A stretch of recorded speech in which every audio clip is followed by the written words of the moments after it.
आज हम लोग capacitance of A parallel plate capacitor निकाल रहे हैं जब एक डाइलेक्ट्रिक स्लैब पार्शियली इंसर्टेड हो। और मान लीजिए कि एक दो प्लेट है, दो प्लेट के बीच का डिस्टेंस d है और उसमें एक डाइलेक्ट्रिक स्लैब हम इंसर्ट किए हैं जिसका थिकनेस t है।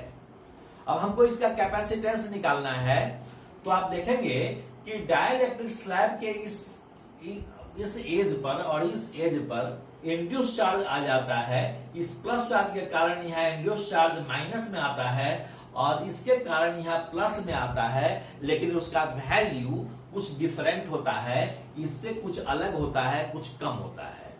और उसके कारण यहाँ electric field due to polarisation पैदा होता है बाईं ओर। अर्थात अगर E naught be the electric field in free space, then E naught minus EP in this direction will be the resultant electric field between the plates in the medium। तो ये चीज को आप ध्यान में देंगे। अब हम अगर पोटेंशियल निकाले, हम यहाँ डायरेक्ट पोटेंशियल निकाल ले रहे हैं। Potential between the plates, potential between the plates V is equal to free space में potential V in free space plus V in the given medium. ये हम करते हैं। V इन फ्री स्पेस क्या होगा? आप जानते हैं कि V बराबर इलेक्ट्रिक फील्ड इंटू D होता है। तो फ्री स्पेस में कितना फील्ड, फ्री स्पेस कितना है? अगर T थिकनेस है, कुल दूरी D है, तो D minus T is the free space. Free space की चौड़ाई क्या होगी? D माइनस टी होगी। तो हम क्या करेंगे कि इस इलेक्ट्रिक फील्ड में, वैक्यूम में इलेक्ट्रिक फील्ड होता है Q by epsilon naught A, और इसमें हम क्या करेंगे? D माइनस टी से मल्टीप्लाई कर देंगे। प्लस इस फ्री स्पेस के बाद मीडियम हो गया, तो मीडियम में कितना है electric field? Q by K epsilon naught A। हम K से डिवाइड कर देते हैं, डाइलेक्ट्रिक कांस्टेंट से डिवाइड कर देते हैं इलेक्ट्रिक फील्ड में E नॉट बाई K, उसी से। तो इंटू T, थिकनेस क्या है इसका? T है। अब ये हमारा V हो गया। अगर हम कॉमन ले लें Q by epsilon naught A, हम कॉमन ले लेते हैं, तो यह हो जाएगा D minus t plus T by K। यह V का वैल्यू हो गया, इसलिए कैपेसिटेंस C बराबर हो जाएगा Q by V। This is Q divided by Q by epsilon naught A into D minus T plus T by K।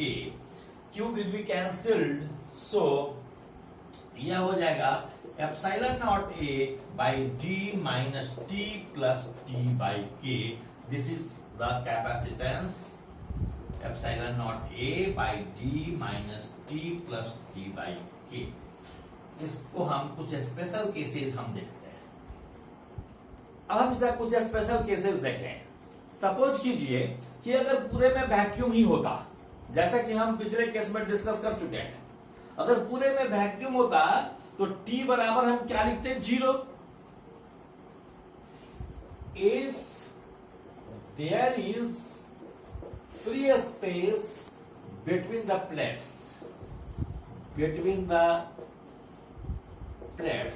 Then T बराबर हो जाएगा 0, और T बराबर 0 होगा तो C बराबर क्या हो जाएगा? Epsilon naught A by D, जैसा कि पहला केस था। अब सपोज कीजिए कि यदि पूरे में डाइलेक्ट्रिक होता, तो पूरे में डाइलेक्ट्रिक होता तो T बराबर हम क्या लिखते हैं? D। If dielectric is completely filled, तो ऐसी स्थिति में देन T बराबर क्या होता है? D के।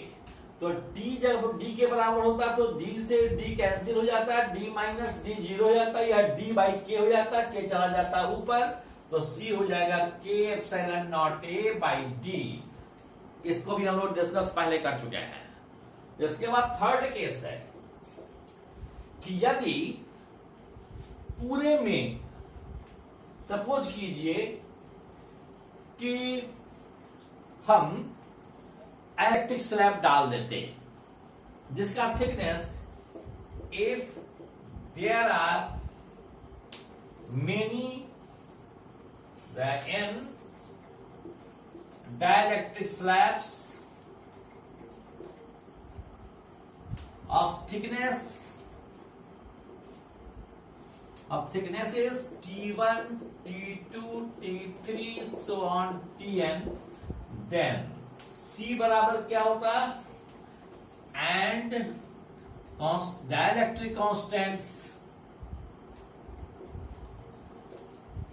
of them K1, K2, K3, Kn respectively, then C बराबर हो जाएगा epsilon naught A by d minus T1 plus T2 plus so on plus Tn in plus T1 plus T2 plus so on plus Tn divided by K1 plus K2 plus so on plus Kn। इस तरह से capacity को हम दिखा सकते हैं। अब suppose कीजिए कि अगर इस यहां हम कोई डाइलेक्ट्रिक मटेरियल नहीं लेकर कोई मेटल स्लैब लेते जो टी थिकनेस का होता, तब उसका कैपेसिटेंस क्या होगा। आप जानते हैं कि मेटल स्लैब का डाइलेक्ट्रिक कांस्टेंट के का वैल्यू इन्फिनिटी होता है। मेटल स्लैब के लिए इन्फिनिटी अगर हम डालेंगे तो C बराबर लिखेंगे epsilon naught A by d minus t plus t by k, that is t by infinity. आप जानते हैं कि किसी भी क्वांटिटी में के से माने इन्फिनिटी से डिवाइड करेंगे तो जीरो हो जाएगा, तो हम लिखेंगे केवल D minus T, C equal to epsilon naught A D minus T. कुछ बातें याद रखना है, जैसे माइका का डाइलेक्ट्रिक कांस्टेंट 6 होता है, प्योर वाटर का डाइलेक्ट्रिक कांस्टेंट 80 होता है, 80। इसलिए कुछ इंपॉर्टेंट चीज का डाइलेक्ट्रिक कांस्टेंट याद रखना चाहिए। माइका के लिए क्या होता है, माइका के लिए K6 होता है, प्योर वाटर के लिए क्या होता है, K का वैल्यू 80 होता है। इस बात को ध्यान में रखेंगे। Thank you. हम आज स्फेरिकल कैपेसिटर का कैपेसिटेंस निकालेंगे। ये स्फेरिकल कैपेसिटर क्या हो सकता है, मान लीजिए कि अंदर में एक स्फेरिकल वॉल्यूम हो, एक स्फेरिकल कंडक्टर हो और कॉन्सेंट्रिक स्फेरिकल शेल के अंदर हो। ऐसी स्थिति में हम यदि अंदर वाले स्फीयर पर प्लस क्यू चार्ज दे दें और बाहर वाले सरफेस को अर्थ कर दें, तब ऐसी स्थिति में यह स्फेरिकल कैपेसिटर कहलाएगा। या बाहर वाले पर चार्ज दे दें और अंदर वाले को अर्थ कर दें, तब भी उसको हम स्फेरिकल कैपेसिटर कहेंगे। दोनों ही कंडीशंस अलग अलग होगा। हम अभी देख रहे हैं कि अंदर वाले पर चार्ज दिए और बाहर वाले को अर्थ कर दिए हैं। अब हम क्या करेंगे कि इस दोनों कंडक्टर के बीच में कोई पॉइंट P ले लिए जो सेंटर से r डिस्टेंस पर है। तो यहाँ इलेक्ट्रिक फील्ड क्या होगा, गॉस लॉ से हम लोगों ने इलेक्ट्रिक फील्ड पहले निकालना सीखा है। यह इलेक्ट्रिक फील्ड होगा Q by 4 pi epsilon naught r square. यदि E को माइनस dv बाई dr लिखें तो हो सकता है, या E को माइनस dv बाई dr लिखें तो यह हो जाएगा Q by 4 pi epsilon naught r square. So minus dv is equal to Q by 4 pi epsilon naught r square into dr। इसको हम लिख सकते हैं। अब हम इंटीग्रेट कर लेंगे तो माइनस dv का इंटीग्रेशन v से लेकर 0 तक, अंदर वाले पर पोटेंशियल v है, बाहर पर पोटेंशियल 0 है, तो यह कनेक्टेड है। यह बराबर हो जाएगा Q by 4 pi epsilon not, और इंटीग्रेट करेंगे r स्क्वायर है, नीचे ऊपर ले जाएंगे तो हो जाएगा r पर पावर -2 इंटू dr। अब एक बात का ध्यान रखना है, कि r कहां से कहां तक लें। r जब a के बराबर है, रेडियस ए के बराबर है, ऐसे स्थिति में पोटेंशियल बी है, और आर जब बी के बराबर है तब पोटेंशियल है कितना, 0। अब इसको हम इंटीग्रेट करते हैं, यही था हमारा, इसको इंटीग्रेट करना था। तब ये हो गया इसका integration, v is equal to Q by 4πε0 r to the power -2dr का integration -1/r from a to b, this is equal to Q by 4πε0 1/a minus 1/b, LCM लिया, b माइनस a यहां लिखा, this is the potential. और जब potential difference दोनों के बीच निकल गया तो कैपेसिटेंस क्या हो जाएगा, capacitance is equal to Q by v, और क्यू बाई v लिखेंगे तो यह कैंसिल हो जाएगा, this is equal to 4πε0 ab divided by b minus a, this is the capacitance of this spherical capacitor. अब हमने क्या किया कि ये दो शेल हैं a और b, इसके बाहरी शेल को हमने चार्ज दे दिया है, प्लस क्यू चार्ज बाहरी शेल पर है, और इनर सेल को हमने अर्थ कर दिया। अब सपोज कीजिए कि इनर सेल को अर्थ कर दिया तो इनर सेल पर चार्ज कितना आएगा, मान लिया कि इनर सेल पर चार्ज आ गया प्लस, इनर सेल पर चार्ज आ गया क्यू डैस्ट, लेकिन क्यू डैस्ट कितना होगा इसको निकालना है। Let Q dash be the charge at the inner cell after earthing।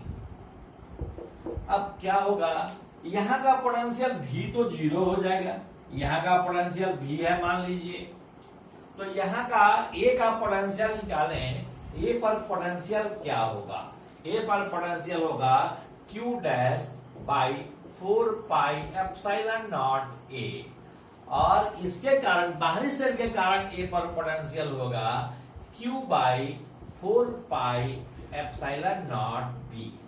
ये है पोटेंशियल बाहरी सरफेस पर चार्ज के कारण, बाहरी सेल के कारण, और अंदर वाले सेल के कारण है इतना।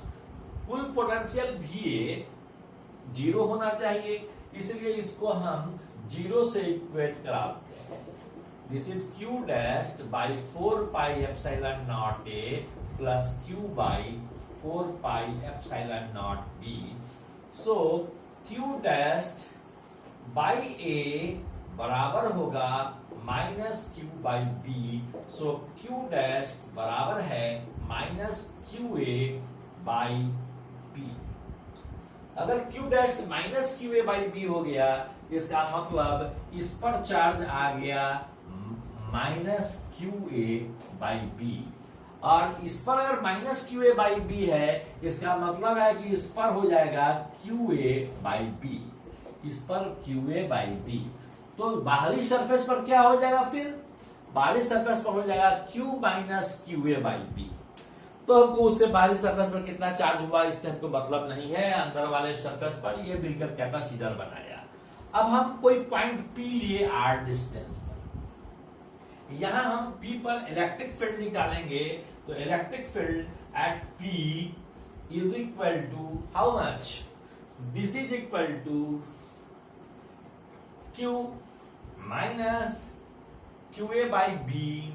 यहां फील्ड का डायरेक्शन क्या होगा, इस ओर होगा, तो लिखेंगे minus Q A by b divided by 4πε0 r square, और ईपी को लिखेंगे minus dv by d r, minus dv by d r. This is equal to q A by b divided by 4πε0 r। यहां minus sign से cancel हो जाएगा। So dv is equal to q A by b, q A by 4πε0 b into, यहां r square है, into r पर power -2 into d r. अब हम integrate करते हैं। अब हमने क्या किया कि इसका इंटीग्रेशन किया, जब r का वैल्यू a है उस समय पोटेंशियल 0 है, क्योंकि यह अर्थ है। और आर का वैल्यू जब बी के बराबर होगा उस समय पोटेंशियल हो जाएगा भी, तो पोटेंशियल हो गया भी। अब हम इंटीग्रेट कर रहे हैं, डीवी का इंटीग्रेशन भी माइनस 0 दैट इज भी qa by 4 pi epsilon naught b minus 1 by r a to b, upper limit और लोअर लिमिट रखे 1 by a minus 1 by b, आ गया q by 4 pi epsilon naught b square b minus a. यह a और यह a cancel हो गया, b into b, यहाँ बी स्क्वायर हुआ, यह बी माइनस ए है। इसलिए सी equal to Q by B, यह हो जाएगा क्या, क्यू से भी का क्यू, भी वाला क्यू कैंसिल हो जाएगा, 4 pi epsilon naught b square by B minus a. एक चीज को ध्यान में रखिए, यदि इसको पार्शियल फ्रैक्शन से तोड़ना होगा, इसको दो भाग में हम तोड़ सकते हैं। यह जो है यह 4 pi epsilon naught A B by B minus A plus 4 pi epsilon naught B, इस दोनों का सम के बराबर है। दोनों को जोड़कर देख लीजिए इतना के बराबर आ रहा है कि नहीं। और यह क्या है, यह एक कैपेसिटेंस है तब जब इनर सेल पर चार्ज होता और बाहरी सेल अर्थ होता। और यह क्या है, यह बी रेडियस का कोई स्फेरिकल कंडक्टर है जिसका कैपेसिटी होता है 4 पाई एप्सिलॉन नॉट बी। हमने बताया था कि किसी स्फेरिकल कंडक्टर का कैपेसिटेंस होता है 4 पाई एप्सिलॉन नॉट आर, जहां आर उसका रेडियस था। यहाँ रेडियस अगर बी है तो यह 4 पाई एप्सिलॉन नॉट बी हो गया। अर्थात ये जो वैल्यू है, ये वैल्यू उस दो कैपेसिटेंस के अलजेब्रिक सम के बराबर है, जिसमें एक कैपेसिटर स्फेरिकल कैपेसिटर है जिसका बाहरी सरफेस अर्थ है, और दूसरा बी रेडियस का एक स्फेरिकल कंडक्टर है जिसका capacitance 4 pi epsilon naught B है। इसी दोनों के सम को हम कह रहे हैं कि यह टोटल इस सिस्टम का कैपेसिटेंस है, इस स्फेरिकल कैपेसिटर का कैपेसिटेंस है। Thank you very much, all the best.